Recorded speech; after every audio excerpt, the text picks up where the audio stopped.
Hello guys, welcome back to the channel. And today we've got some very interesting news coming out of Indiana because the Indiana Fever have officially made their first major move of this offseason. Kelsey Mitchell has officially been CORED by the Fever. Yeah, it's official. The team has used the CORED designation on her, making her the first player this year to receive that tag from Indiana. Now, the big question everyone is asking is simple. What exactly does this mean? Does this mean Kelsey Mitchell is staying? Does this mean the Fever are refusing to let her walk in free agency? And does this mean a deal is already in place? Well, the short answer is this. The Fever are not letting her leave for nothing. That part is absolutely clear. By using the core designation, Indiana essentially controls the situation. If Mitchell wants to play in the WNBA this season, the Fever have the exclusive rights to negotiate with her. But here's where things get interesting. Some fans immediately started saying that Mitchell wants a multi-year deal and that she's not interested in a one-year contract. But here's the thing. She hasn't actually said that publicly this offseason. There's been speculation, there's been rumors, but there has not been a direct confirmation that she is demanding a multi-year deal right now. And that distinction matters a lot, because with Indiana, the situation is actually pretty straightforward. If Kelsey Mitchell wants a multi-year SUPERMAX contract, there's a very real chance she ends up somewhere else.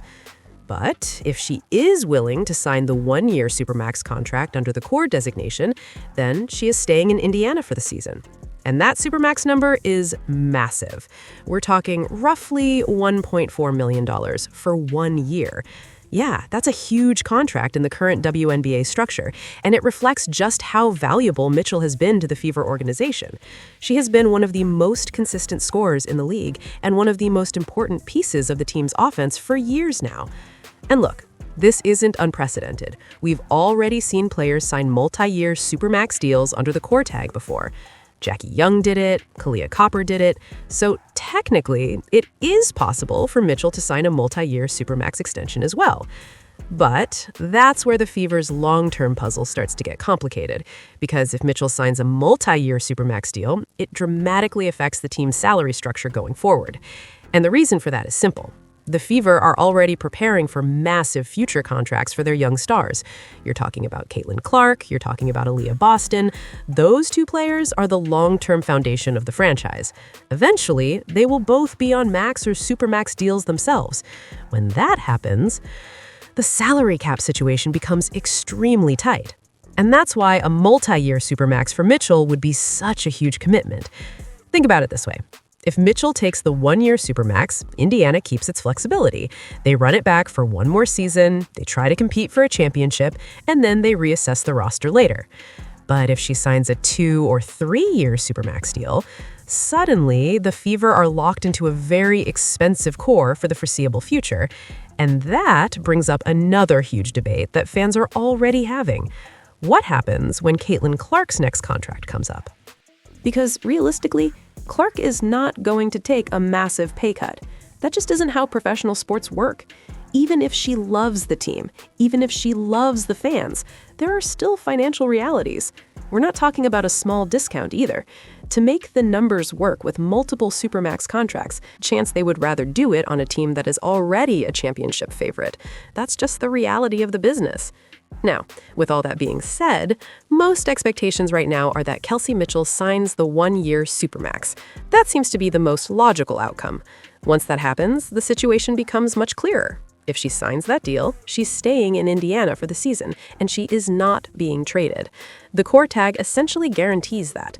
From a roster-building standpoint, that move probably doesn't affect the Fever too much this year. Mitchell gets her $1.4 million deal, and the team continues building around the same group that made a surprising playoff push. But the rest of the roster decisions still going to matter a lot. Aaliyah Boston is expected to receive a massive deal soon as well. Lexi Hull's future could depend on what other teams offer her in free agency, and players like Sophie Cunningham and Natasha Howard also become major factors depending on how Indiana structures the rest of the roster. Every dollar matters when you're trying to build a championship team under a salary cap. Now, let's talk about the coaching side of things for a moment. Stephanie White is someone who has built a reputation as a very strategic coach. She's someone who can absolutely win big games and win tactical battles against other coaches. In many ways, she's the type of coach who thrives in playoff environments. She can disrupt opposing teams, force them out of their comfort zone, and turn games into defensive battles. But that style of basketball isn't always pretty. It can be messy, it can be slow, and sometimes it isn't the most entertaining brand of basketball to watch. That doesn't mean it's ineffective, though. In fact, teams with that kind of defensive identity can often be very dangerous in the playoffs. And that's ultimately what Indiana is aiming for here. By using the core designation on Mitchell, they are signaling that they want to run it back and compete right now. They believe the team is close enough to contend that it's worth taking another shot. And honestly, that belief isn't completely unreasonable. Last season, the Fever were much more competitive than most people expected. They battled through injuries, they dealt with roster challenges, and they still managed to push deeper into the playoffs than many analysts predicted. So from the organization's perspective, it makes sense to try again. However, there is still a long-term risk involved. If Indiana commits too much money to the current roster, it could shrink their championship window in the future. When Clark and Boston reach their prime years, the team might not have the financial flexibility to surround them with the same level of talent. And that's why the next few years are so important. The Fever need to balance winning now with preparing for the future. They also need to improve their pipeline of young talent. Over the past few seasons, there have been several roster decisions that didn't exactly help in that department. Young players on cheap contracts are extremely valuable in a salary cap league, and Indiana hasn't always taken full advantage of that. Which brings us back to the central question. Is keeping Kelsey Mitchell the right move? Well, that depends entirely on what happens next. If the Fever make the finals or win a championship with this core, then the decision looks brilliant. Nobody will question it. It will be seen as the move that helped push the team over the top. But if the team falls short and struggles to compete at the highest level, then people will start looking back and asking whether a trade package might have been the smarter option. Because, let's be honest, Mitchell would have a huge trade market. Any team looking for an elite scorer would be interested. The Fever could potentially receive draft picks and young talent in return if they ever decided to move her. But right now, Indiana clearly believes the best option is to keep her. And to be fair, Mitchell has absolutely earned the contract she's about to receive. She has been one of the most loyal players in the franchise and one of the most productive. In a world without a salary cap, you would probably just pay her whatever it takes to keep her forever. But unfortunately, the salary cap exists, and every big contract affects the rest of the roster. So the Fever are taking a calculated gamble here.